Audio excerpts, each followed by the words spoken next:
আজকে আমি আপনাকে প্রেগন্যান্সিতে কি সিমটম দেখা দেয় সেই বিষয়ে জানাবো। যদি এই বিষয়টি আপনার সঠিক সময় না জানা থাকে তাহলে কিন্তু আপনার বেবির ক্ষতি হওয়ার সম্ভাবনা থাকে আর মিসক্যারেজও হতে পারে। তাই এই বিষয়টা আপনার জানা খুবই জরুরি।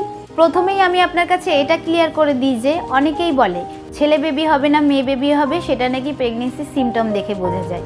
কিন্তু আমি বলবো ছেলে বেবি হোক বা মেয়ে বেবি, সিঙ্গেল প্রেগনেন্সি হোক বা টুইন প্রেগনেন্সি, তার জন্য কিন্তু আপনার প্রেগনেন্সির সিমটমে কোনো রকম তফাৎ দেখা দেয় না। প্রেগনেন্সিতে সবথেকে কমন সিমটম হচ্ছে পিরিয়ড মিস। এই পিরিয়ড মিসের জন্যই কিন্তু আপনার প্রেগনেন্সি সহজেই জানা যায়। কিন্তু সব ক্ষেত্রেই যে পিরিয়ড মিস হলে আপনি প্রেগনেন্ট সেরকম কিন্তু নাও হতে পারে, কারণ পিরিয়ড মিস হওয়ার অনেক কারণ থাকে। যেরকম হচ্ছে যদি আপনার পিরিয়ডে কোনো রকম সমস্যা থাকে, পিরিয়ড অনিয়মিত হয় বা ঘুম কম হওয়ার কারণে, চিন্তা হওয়ার কারণেও কিন্তু পিরিয়ড মিস হয়। তো এটা খেয়াল রাখতে হবে যে আপনার পিরিয়ডটা কেন মিস হলো। এই পিরিয়ড মিস হওয়া ছাড়াও কিন্তু প্রেগনেন্সিতে আরও অনেক সিমটম আছে। যেরকম 1 নম্বর হচ্ছে স্তন বড় হয়ে যাওয়া। প্রেগনেন্সিতে স্তনে মিল্ক গ্ল্যান্ড বেড়ে যাওয়ার কারণে স্তন আগের তুলনায় অনেক বড় হয়ে যায় এবং স্তনে ব্যথা অনুভব হয়। 2 নম্বর হচ্ছে ইউরিনের সমস্যা।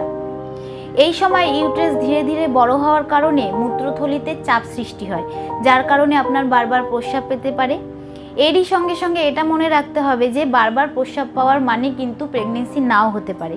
এটা ডায়াবেটিসের কারণেও হতে পারে, আবার ইউরিন ইনফেকশনের কারণেও হতে পারে। 3 নম্বর হচ্ছে তলপেট ও কোমরে ব্যথা। ইউট্রাস বড় হয়ে যাওয়ার কারণে কিন্তু শিরায় টান ধরে, যার কারণে আপনার শরীর যখন মুভমেন্ট করে তখন তলপেট ও কোমরে ব্যথা অনুভব হয় আর তলপেট শক্ত হয়ে থাকে। 4 নম্বর হচ্ছে পেট ফাঁপা ও কোষ্ঠকাঠিন্য। এই সময় আপনার পাচনতন্ত্রের কার্যক্ষমতা অনেক কমে যায়, যার ফলে খাবার ঠিকঠাক হজম হয় না। এর জন্যই কিন্তু গ্যাস, অ্যাসিডিটি, পেট ফাঁপা, কোষ্ঠকাঠিন্যর সমস্যাগুলো দেখা দেয়। এই সমস্যাগুলো এড়াতে আপনাকে প্রচুর পরিমাণে জল খেতে হবে এবং সবুজ শাকসবজি খেতে হবে। 5 নম্বর পয়েন্ট হচ্ছে মর্নিং সিকনেস। প্রেগনেন্সিতে শরীরে বিটা-এসিজি হরমোনের মাত্রা বেড়ে যাওয়ায় গা গোলানো, ক্লান্তি ভাব, খাওয়ায় অরুচি, বমি এই লক্ষণগুলো দেখতে পাওয়া যায়। এই মর্নিং সিকনেস যে শুধুমাত্র সকালবেলায় হয় এরম কিন্তু নয়, এটা সারাদিনে যে কোনো সময়ই হতে পারে। 6 নম্বর হচ্ছে ঘ্রাণ শক্তি বেড়ে যাওয়া। এই সময় আপনার ঘ্রাণ শক্তি আগের তুলনায় কিন্তু অনেক বেড়ে যায়, যার কারণে খাওয়ায় গন্ধ লাগে, পারফিউমের গন্ধ ভালো লাগে না। যেই খাবারগুলো আপনার ভালো লাগতো দেখছেন যে সেগুলো খেতে ভালো লাগছে না। আবার অনেক ক্ষেত্রে দেখা যায়